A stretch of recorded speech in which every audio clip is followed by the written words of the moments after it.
तो मेरे देशवासियों, अब हिंदू हो, मुसलमान हो, सिख हो, ईसाई हो, जैन हो, कुछ भी हो, पढ़ लिख कर कितने भी बड़े विद्वान क्यों ना हो जाओ, पढ़ लिख कर कितने भी बड़े विद्वान क्यों ना हो जाओ, अगर तुम वोट की ताकत के बारे में कुछ नहीं जानते हो, वोट की ताकत के बारे में अगर कुछ नहीं जानते हो, तो तुम अनपढ़ हो, गुलाम हो, जानवर हो, हैजवान हो, शैतान हो। वोट का अधिकार इस देश में किसी मंदिर या मस्जिद के द्वारा दिया गया किसी भगवान का आशीर्वाद नहीं है। इसका इस्तेमाल गुलाम या चमचा बनाने के लिए नहीं करना है। क्या चाहते हो इस देश में? अपने वोट का अधिकार। ब्राह्मण ने इस देश में, इस देश के मूल निवासी दलितों को, जिन्हें उसने अछूत कहा है, उनकी स्त्रियों को नंगा इसलिए रखा ताकि ब्राह्मणों की जब नीयत खराब हो, ठाकुरों की जब नीयत खराब हो, और इस देश के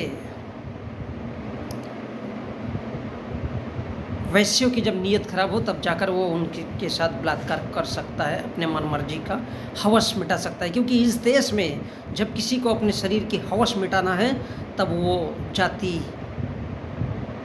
धर्म नहीं देखता है, तब वो क्या देखता है? सिर्फ जिस्म।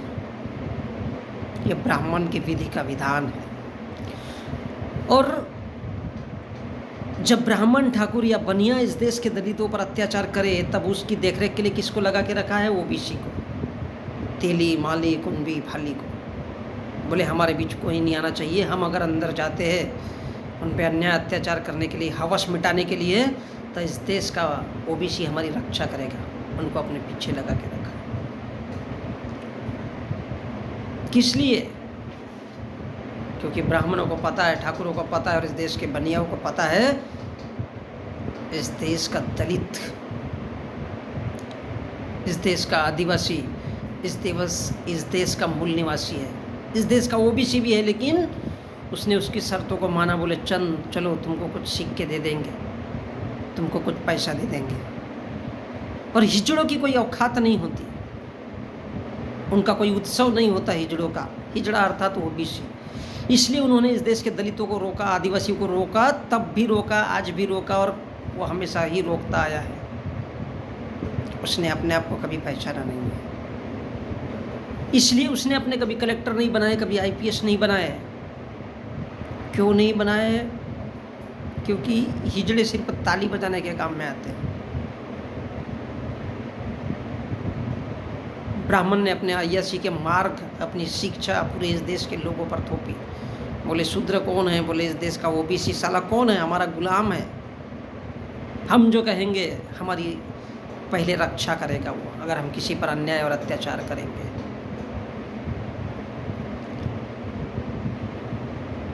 क्योंकि ब्राह्मण हमेशा रेजियल सिस्टम चाहता है।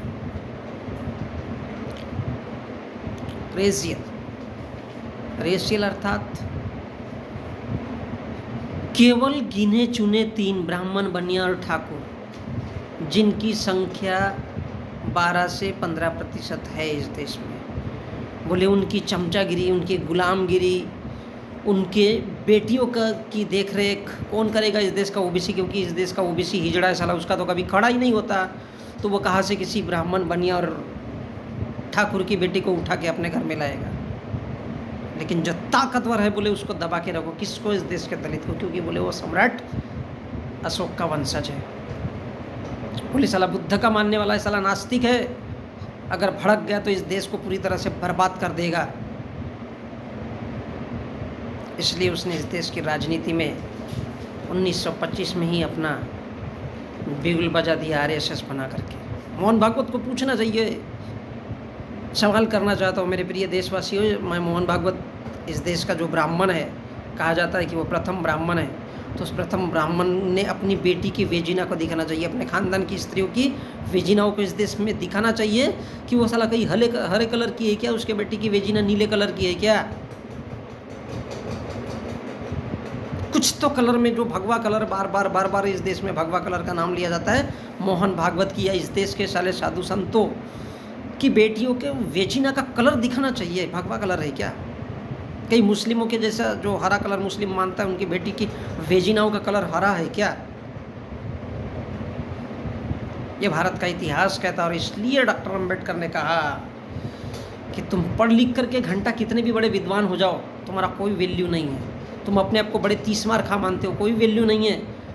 अगर तुम हिजड़े किस्म के हो, अगर अपने अधिकारों के लिए नहीं लड़ सकते हो, तो जाओ अपनी माँ जहाँ से पैदा हुई अपनी माँ की वेजिना में जाकर के घुस करके आत्महत्या कर लो।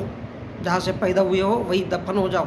तुम्हें इस धरती पर रहने का कोई अधिकार नहीं है, क्योंकि हम इंसान हैं। चाहे हम हिंदू हो, मुस्लिम हो, सिख हो, ईसाई हो, जैन हो, पारसी हो, हमें किसी से नफरत करने का कोई अधिकार नहीं है।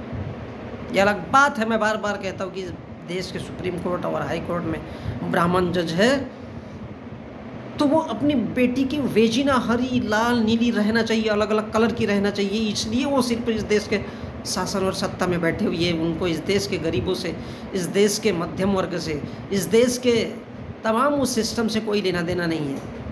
पता है क्यों? उनको पता है कि जब इस देश में जब तक कोई राम मंदिर, बाबरी मस्जिद या फिर गुजरात जैसे दंगे होते, वो पूर्ववत पहले से उस पर अटैक नहीं करेंगे, उसको रोक नहीं करेंगे। पहले होने देते हैं। इस देश का पुलिस प्रशासन हो या फिर कोर्ट कचहरी हो, पहले होने देते हैं। वो चाहते हैं कि हमारे पास आकर के रिपोर्ट लिखाए, हमारे पास आकर के केस दर्ज कराए, उसके बाद ही हम फैसला सुनाएंगे। क्यों? कारण ब्राह्मण और इस देश का ओबीसी इसलिए उन ब्राह्मणों के तलवे चाटता है चंद रुपयों के लिए। तो इस देश का ओबीसी हिजड़ा समाज यही चाहता है कि वो केवल उनके तलवे चाटे और इस देश के ब्राह्मण बनियाओं की रक्षा कर सके, ठाकुरों की रक्षा कर सके। और ठाकुर बनिया और ब्राह्मण ये चाहते हैं कि इस देश में चाहे कुछ भी हो जाए, हालत कैसे भी हो, मुस्लिमों के या फिर इस देश के दलितों के घर में हमारी बेटियां नहीं जानी चाहिए, क्योंकि इसमें इज्जत का सवाल है, क्योंकि वो खुद को ऊंचा मानते हैं। और इसलिए डॉक्टर अम्बेडकर ने कहा था कि जब तक तुमको गुलामी स्वीकार करना है, तुम हमेशा ही गुलामी में रहोगे, जब तक अपने अधिकारों के लिए नहीं लड़ोगे। कितने कलेक्टर बने हैं रे इस देश में ओबीसी के लोग तुम्हारे? तुम अपने अंदर आकलन नहीं कर सकते, क्योंकि तुम तब भी हिजड़े थे जब ब्राह्मणों का इस देश में राज था, और आज भी हिजड़े हो। इस देश के आदिवासी हो, तुम तब भी जंगल में थे, आज भी जंगलों में हो। वो इसलिए क्योंकि तुम पूरी तरह से मंदिर का केवल घंटा बजाने के लायक हो, क्योंकि तुमको ब्राह्मणों की गुलामी स्वीकार है, लेकिन अपने पैरों पर खड़ा होना कभी नहीं है।